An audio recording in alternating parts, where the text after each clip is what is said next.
Hey guys, how you doing? I'm back. What I got for you here is a Forge World Hyperios air defense launcher.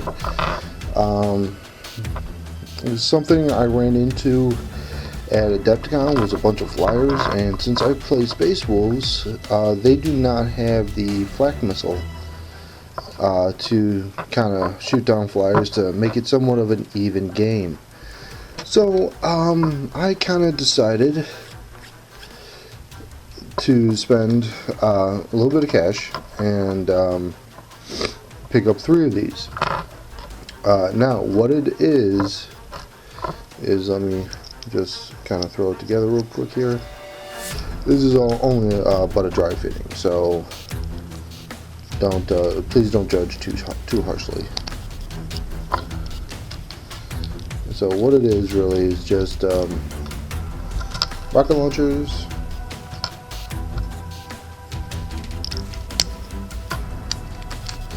That has the interceptor rule and interceptor rule and skyfire rule. So it sits on a platform known as the tarantula, which is right here. It's gotta make sure I got all the pieces now. Oh great, I think I lost a piece.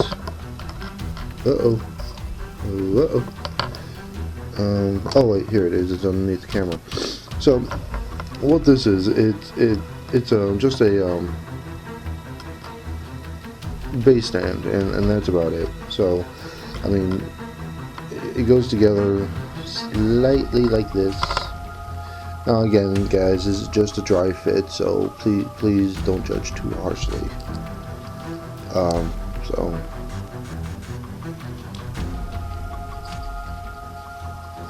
So it fits on roughly just like that. Yay! Brian actually made Templar's Crusade 01 actually made a couple of these. He made 3 of these with a satellite, which gave me the idea that I could do the same thing because hey, it has Skyfire and Interceptor rules to it. So unfortunately, I only picked up 3 of these things. 3 of these little doodads. And so stay with me and I will get it put together and painted as the time goes on. I actually just gotta clean this, give it a wash, and with some Power Purple and whatnot. Power Purple is actually really kind of good. I mean, you can use hot soapy water to get the residue off, but Power Purple, from my personal experience, gets the release agent mold off a lot quicker without needing to scrub a whole lot. I mean, what I've noticed with like soapy water, you have to scrub and scrub and scrub and scrub and scrub and scrub and scrub and whatnot, but you leave the resin in hot water with Power Purple, the release agent just literally falls off, and then it's like, okay, you're done. So stay tuned. I will have another video of this being put together and primed, and then I will go through a little painting doodad little painting thing to show you how I paint them and whatnot. So stay tuned and enjoy. Bye bye. Hey guys, as you see here, I'm going to just do a little short run. Here is the little stuff of resin right here. Let's get that in the shot. Okay. And basically, they're going to go into a sink. Hot water. Just strictly hot water. So let's just throw all that in there. And then we come to Power Purple. Okay, now this stuff here is actually a degreaser for battery engines, for batteries in vehicles. So this is just a 3-ounce cup. Yeah, 3-ounce cup. Fill it up, 3 ounces. Okay. And then just See, 3 ounces. And that's it. That's all you need to do. Okay. Now, yes, this is hot. So just kind of mix that around without burning yourself too much. And you let it sit for about an hour, about maybe half hour. So stay tuned and we'll be back. Okay, so as you see, the water level has gone down and has been some time. I can actually put my hand in here without burning it too much. And really all this is, at this point, just a little bit of scrub here and there. And so, that is the best way I have learned thus far to clean the resin. I mean, there are other ways to clean it, and there's probably more professional ways to clean it. But what you're using to what you got, the Power Purple is a degreaser. It works on batteries to get rid of calcium buildup, oil deposits, and mold release agents. And it works actually pretty darn well. Also, another thing that I've heard that works is Simple Green. It's something along the lines of almost like Windex or something like that, with the ammonia in it that acts with the release agent as well. But I've never used it, so I can't really say either which way about it. But stay tuned, and I'll be back with another one. Okay, so just a little side note that I should have told you before, but I just remembered until now. After you're done using the Power Purple, always use cold water to rinse out the sink or any public basin that you may use for friends, family, pets, animals, and whatnot. Because especially I have cats, and the cats enjoy to get into places where they really shouldn't, and that could actually do them some harm. So just a little warning for everyone. So what I'm going to do, I'm just going to add a couple little dabs. I'm just going to slot it, hopefully slot it. I just had this pre-fitted.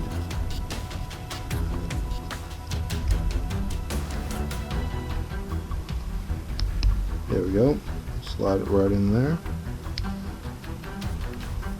And with this, it will allow me the little bit of movement with some minor restraint, some minor resistance. Not a whole lot.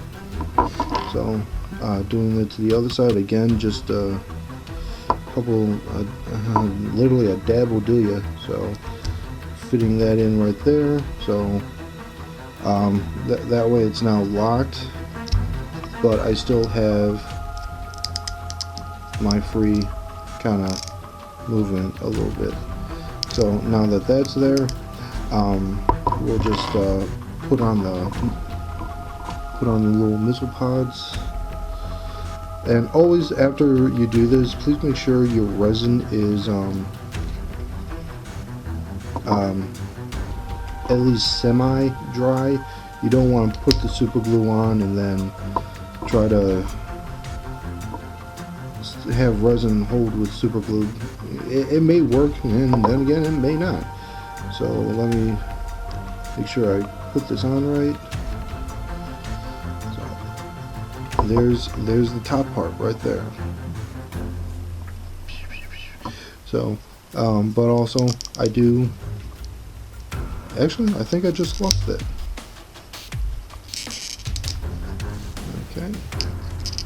And as you see, after I snapped it a little bit, I do still have that free mobility, so I can have a little bit more characterized. And also what I'm going to do as well is that I'm going to also have it free floating on the tarantula base. And that's what this is, a tarantula blaze. So I'll be able to kind of move it in what direction, just to go along with gameplay to make it look a little bit more dynamic. But let's also, if you use Insecure super glue, please be careful because this stuff burns. It burns and it surprisingly hurts. So again, just a little dab, and what I found is that the little notch that's right there has to fit and slide kind of right along there. I don't know how well you can see it, and I do apologize, but if it's basically right along there, so we'll just continue that with the others. And it's notched down. The Forge Road has the best instructions in the world, honestly and truly. And if you heard the sarcasm in my voice, 10 points to you. But then again, Forge World is mainly designed for those gamers and individuals that are your veterans. GW is for your new guys, or guys that kind of are just in and out of the hobby just a little bit. They're not for like your beginners, which I made the mistake on. So that's what that is right there. Little notches, and pretty much, as you can see, the Insecure glue holds fairly well. So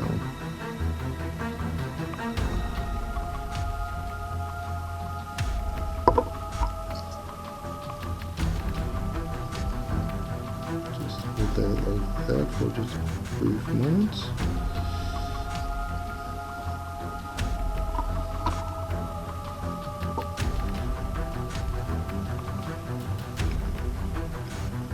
Okay.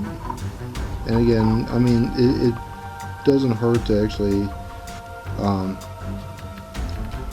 it doesn't hurt if you know someone that has these, to kind of look off them and just see how they did it. I mean, for me, myself, I watched Templars Crusader 01 with these and saw how he did it, and I have to admit, if it wasn't for his video, I wouldn't have even thought about picking these up, but I also would never have thought about how to put these things together either. So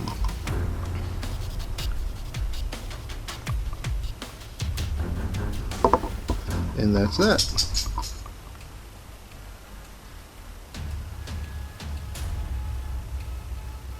Just like that. There's a tarantula base right there. That will sit just like that, and I can move it freely without a problem. And this will go up and down with some minor resistance, which isn't too big of a deal. So I got two more of these to build, so stay tuned. I will have a one of these painted up, and I will be moving on.